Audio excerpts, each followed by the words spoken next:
Good morning, good afternoon, or good evening, depending on the time of day you're watching this. Thank you for joining me for my StrengthsFinder speech on how I'm going to apply my strengths to my classroom and my teaching practices. 3 years ago, when I took the StrengthsFinder for the first time, my strengths showed my passive side. They included restorative, harmony, and empathy. Those strengths actually made me realize I want to be a teacher, and I changed my major to do so. Though they did describe who I was, I knew there were many more strengths inside of me. LAPU has helped me grow, and because of that, my strengths have changed. This time around, I connect with my strengths and have a better understanding of myself and where certain things I do come from. The strength I possess will help develop my future classroom and keep things new and fresh each school year.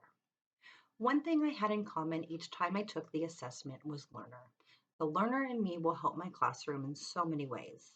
I enjoy watching others learn and helping them develop, finding their own strengths.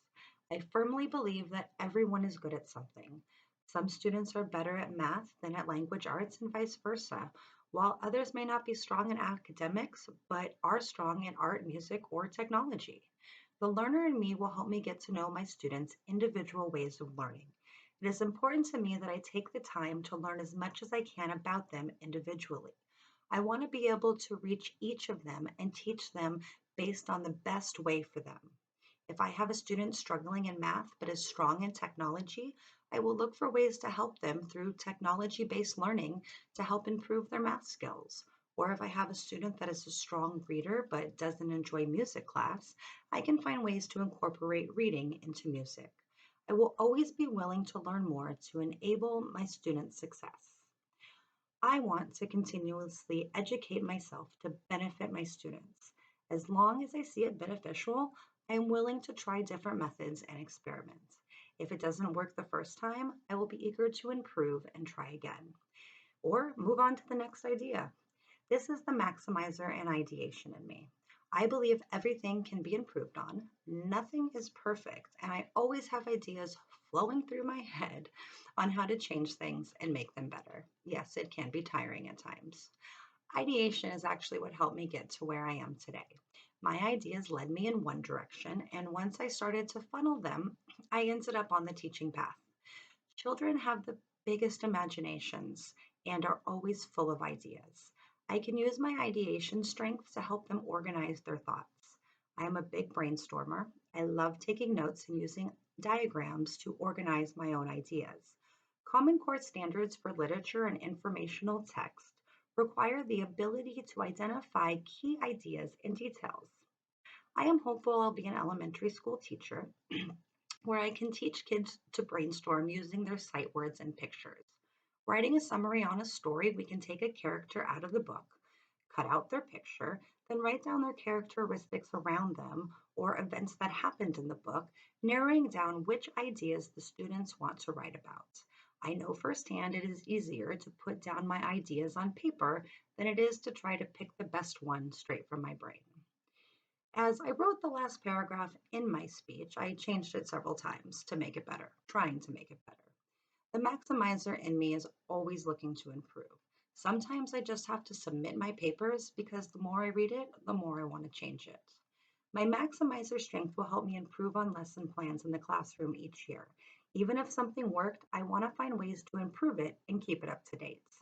I know my son is doing the same thing in first grade that my daughter did 6 years ago. My parents won't have to worry about getting the same project with each of their kids. If I find something the students absolutely love, of course I'll keep it, but I'll find ways to change it and make it better. Honestly, I would get bored with teaching if I did the same thing every year. What worked 6 years ago probably doesn't work the same today. I am also an achiever and I love being productive. I used to think I was always trying to avoid something, but I see now staying busy is just who I am. This will benefit my classroom in many ways as well. The stamina I have will help me continuously learn, work on new ideas, and maximize my lesson plans. It will also keep me busy in the classroom. Children are in the classroom roughly 5 hours a day. The walls around them are often stared at, the ceilings looked up at, and even the floors stared down on. Right now, I spend all my extra time volunteering for the PTA. But once I become a teacher, that time will be transferred to my classroom, where I will always be changing it, giving kids a new world to explore within it. Whether it's a change of season or a different topic we're learning, my classroom will travel to different places or even different dimensions and will always give the kids something new to think about. In addition, I have noticed that a lot of teachers use iPads for the kids' downtime. Not me. I will look to fill that time with games and activities that don't involve iPads or technology, but actual human interaction. My strengths keep me busy and my mind active. I know the strengths that showed 3 years ago are still strengths that I have within me, and they are part of who I am. But the strengths I show now are the ones that will help me become successful in giving my students the education they deserve and making sure each student is given the opportunity to learn just in their own way.